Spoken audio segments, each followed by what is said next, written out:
Start.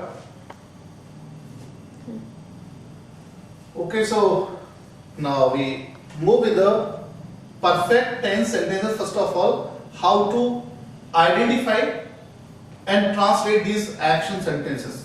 तो पहले आपको परफेक्ट टेंसेस के बारे में बताते हैं, उसके बाद फिर मैं ओवरऑल कवर करूंगा, बिकॉज परफेक्ट टेंस ज्यादा प्रॉब्लम क्रिएट करता है, इसलिए पहले परफेक्ट टेंसेस को देख लेते हैं. एक सेंटेंस लेते हैं हम लोग, जैसे फॉर एग्जांपल सेंटेंस है मैंने खाना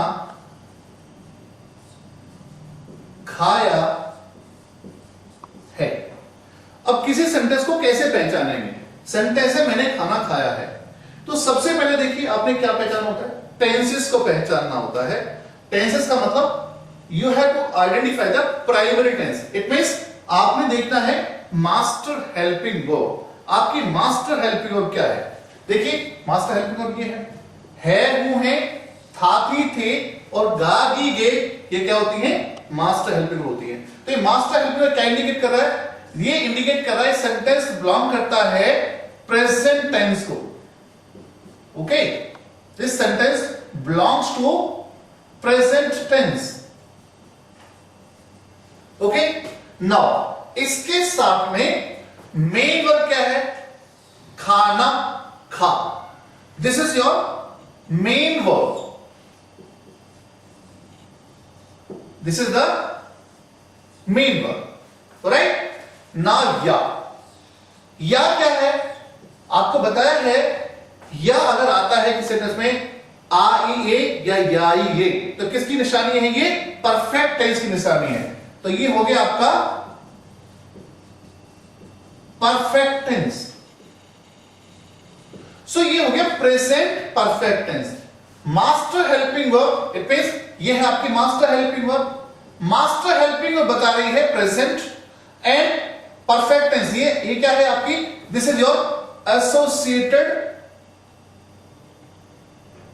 this is your associated helping verb. Associated helping verb बता रही है आपको परफेक्ट टेंस. तो सेंटेंस हो गया प्रेजेंट परफेक्ट टेंस का, बिकॉज मास्टर हेल्पिंग वर्ब और मेन वर्ब के बीच में जो वर्ड होता है उसको हम एसोसिएटेड हेल्पिंग वर्ब कहते हैं. तो इससे सेंटेंस क्या बन गया? ये बन गया प्रेजेंट परफेक्ट टेंस का सेंटेंस. अब इसको आप गलती से, अगर मान लीजिए मैंने आपको बताया गलती से प्रेजेंट इंडेफिनिट टेंस तो बोल नहीं सकते, बिकॉज प्रेजेंट इंडेफिनिट टेंस बनने के लिए इसके अंदर क्या होना चाहिए? इसमें यहां पर या की जगह क्या होना चाहिए? ता होना चाहिए. अगर यहां पर ता होता है तो ता हो जाएगा. In that case for example मैं खाना खाता और हूं, मैं खाना खाता हूं, तो ये ता क्या इंडिकेट कर रहा है? This is indicating the indefinite. ये क्या इंडिकेट कर रहा है? इंडेफिनिट. तो ये हो गया सेंटेंस प्रेजेंट इंडेफिनिट. मैं खाना खाता हूं, बिकॉज मैंने बताया था कि प्रेजेंट इंडेफिनिट टेंस के लिए ता का होना जरूरी है. एंड रिमेंबर गाइस, किसी भी सेंटेंस को एक टेंस से दूसरे टेंस में जाने में दो रूल होते हैं, दो चीजें ज्यादा इंपॉर्टेंट होती हैं. क्या होती हैं? Master helping verb and associated helping verb. Okay, अगर मास्टर हेल्पिंग वर्ब और एसोसिएटेड हेल्पिंग वर्ब को आप ध्यान देंगे तो सेंटेंस आपको आसानी से समझ में आ जाएगा. ये सेंटेंस हमारा कहां जा रहा है? प्रेजेंट टेंस में है, पास्ट टेंस में है, फ्यूचर टेंस में है. प्रेजेंट के भी इंडेफिनिट में है, कंटीन्यूअस में है, परफेक्ट में है, परफेक्ट कंटीन्यूअस में, या पास्ट के किस चार में है, या फ्यूचर के किस चार में है. तो इसलिए master helping verb, associated helping verb को हिंदी में आपको समझ में आ जाना चाहिए. इंडेफिनिट टेंस के लिए ता का होना जरूरी होता है. अगर मान लिया ये सेंटेंस यहां की ता की जगह ये हो जाता है रहा, मैं खाना खा रहा हूं. अब रहा क्या इंडिकेट करता है? रहा इंडिकेट करता है कंटिन्यूअस को. किसको इंडिकेट करता है? कंटिन्यूअस को इंडिकेट करता है. ओके ओके, तो ये हो गया प्रेजेंट कंटीन्यूअस टेंस. ओके, मैं खाना खा रहा हूं. तो देखा आपने यहां पर मैंने क्या किया? सिर्फ एसोसिएटेड हेल्पिंग को चेंज किया और हमारा सेंटेंस इंडेफिनिट टेंस से कहां पहुंच गया? कंटीन्यूअस पे पहुंच गया.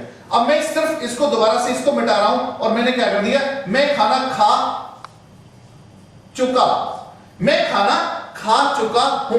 अब मैंने क्या किया, यहां पर चुका चेंज कर दिया, ये एसोसिएटिव को चेंज कर दी, और चुका बनते ही ये सेंटेंस कहां पहुंच गया, परफेक्ट में पहुंच गया।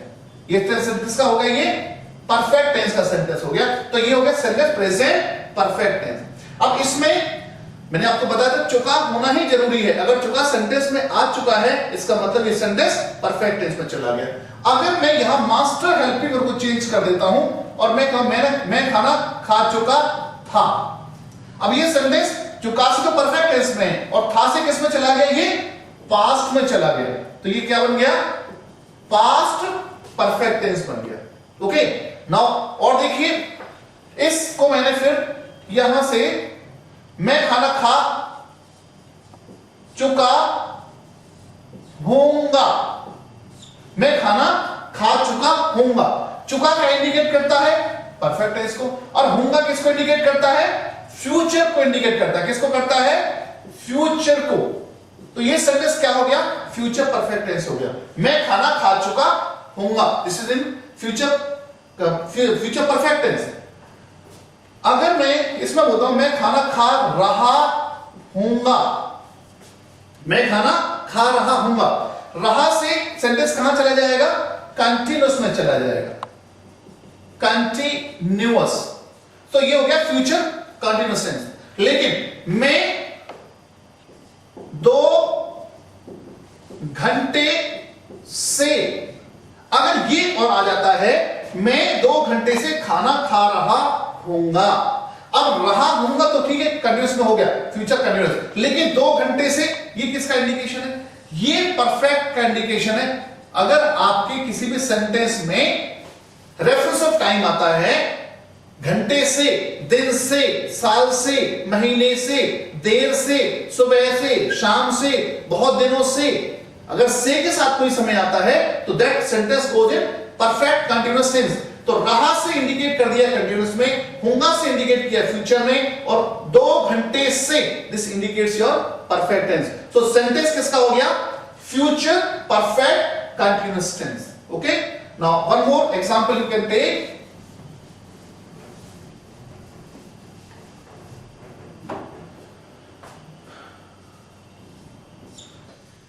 Okay, so now see sentence है, उन्होंने कपड़े धो लिए थे।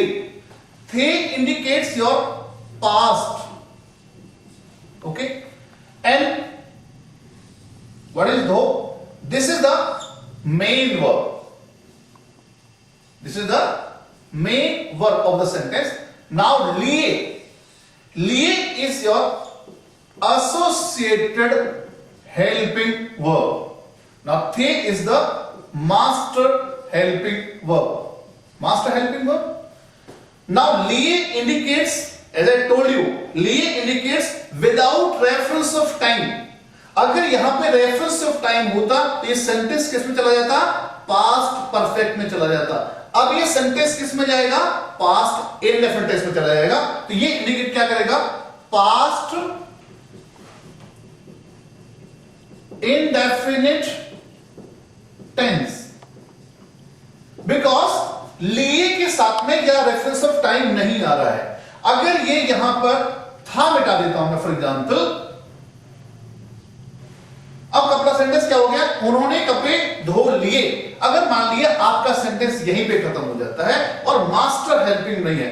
गाइस रिमेंबर, जब भी कोई सेंटेंस ऐसा आता है, सिर्फ यही इसी तरह का एक सेंटेंस होता है, या ये भी कह सकते हैं कि पास्ट इंडेफिनिट टेंस का सेंटेंस ही एक ऐसा सेंटेंस होता है जिसमें अगर मास्टर हेल्पिंग वर्ब नहीं आ रही है, अगेन आई एम रिपीटिंग, इसमें मास्टर हेल्पिंग वर्ब नहीं भी आती है और सेंटेंस के लास्ट में किया, लिया, दिया, किया, या ये या आई ए होता है और मास्टर हेल्पिंग वर्ब था, थी, थे नहीं होता है, in that case sentence falls in the category of past indefinite tense. This is very very important point.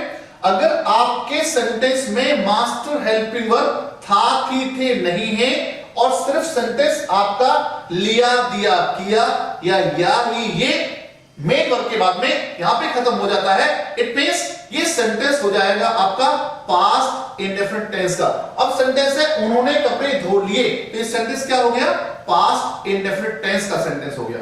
अब अगर इसमें लिए थे, अगर ये होता है, अभी भी ये सेंटेंस पास्ट इंडेफिनिट टेंस का ही सेंटेंस है, रिमेंबर इट, ओके।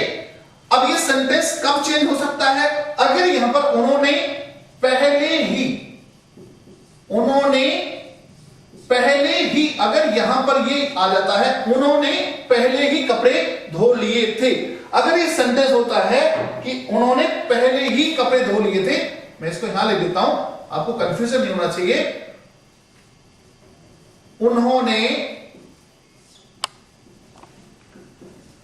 पहले ही कपड़े धो लिए थे, अब ये सेंटेंस किस में चला गया?